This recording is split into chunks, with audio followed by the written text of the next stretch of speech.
Guys, ഫ്ലിപ്കാർട്ടിൽ big billion festival സ്റ്റാർട്ടായ കാര്യം എല്ലാവർക്കും അറിയാലോ. എനിക്ക് സെപ്റ്റംബർ 26 മുതൽ ഓപ്പൺ ആയിട്ടുണ്ടായിരുന്നു. അന്ന് മുതൽ ഇന്ന് വരെ നിർത്താതെയുള്ള ഓർഡറാണ് ഗൈസ്. അതിലൊരു 3 പ്രൊഡക്റ്റ് ഇന്ന് ഡെലിവറി ആയിട്ടുണ്ടായിരുന്നു. അപ്പോൾ അതൊന്ന് ഓപ്പൺ ആക്കി നോക്കാം.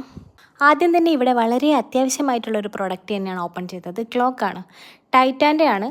ഓഫർ ഇല്ലെങ്കിൽ ഒരെണ്ണം വാങ്ങിക്കണമെന്ന് ഞാൻ കരുതിയിരുന്നതാണ്. ഇവിടുത്തെ ക്ലോക്ക് കളയാനായി ഗൈസ്. ക്ലോക്ക് എനിക്ക് ഇഷ്ടമായെന്ന് എൻ്റെ എക്സ്പ്രഷൻ കണ്ടപ്പോൾ തന്നെ മനസ്സിലായി കാണുമല്ലോ. അടിപൊളി ക്ലോക്കാണ് കേട്ടോ, എനിക്ക് നന്നായിട്ട് ഇഷ്ടമായി. വാളിൽ ഫിക്സ് ചെയ്യാനുള്ള സ്ക്രൂവും പിന്നെ ബാറ്ററിയും ഒക്കെ ഇതിൻ്റെ കൂടെ തന്നെ ഉണ്ടായിരുന്നു. അപ്പം നമുക്ക് നെക്സ്റ്റ് പ്രോഡക്റ്റ് എന്താണെന്ന് നോക്കിയാലോ. ഞാൻ വീട്ടിലില്ലാത്ത സമയത്താണ് ഈ പ്രോഡക്റ്റ് എല്ലാം വീട്ടിൽ ഡെലിവറി ആവുന്നത്. അതുകൊണ്ട് തന്നെ എന്താണെന്നുള്ള എനിക്ക് ഒരു ഐഡിയ ഇല്ല. അതെൻ്റെ എക്സ്പ്രഷൻ കാണുമ്പോൾ തന്നെ മനസ്സിലായിട്ടുണ്ടാവും. ആൽമണ്ട് ഞാൻ ആദ്യമായിട്ടാണ് ഓൺലൈനിൽ വാങ്ങുന്നത്. ക്വാളിറ്റീൻ്റെ കാര്യം എന്താണെന്ന് അറിയില്ല, ഞാൻ യൂസ് ചെയ്തിട്ട് പറയാം. ഇന്ന് വന്ന മൂന്നാമത്തെ പ്രൊഡക്റ്റ് എന്താണെന്ന് നോക്കാം. വളരെ ശാന്തമായി ഞാൻ അൺബോക്സ് ചെയ്തുകൊണ്ടിരിക്കുകയാണ് ഗൈസ്. ഇത് ഡവിൻ്റെ കണ്ടീഷണർ ആയിരുന്നു. ഈ 3 പ്രൊഡക്റ്റ് എനിക്ക് അത്യാവശ്യം നല്ല ഓഫർ തന്നെയാണ് കിട്ടിയത്. അപ്പോൾ എല്ലാവരും വേഗം പോയി ഓർഡർ ചെയ്യൂ.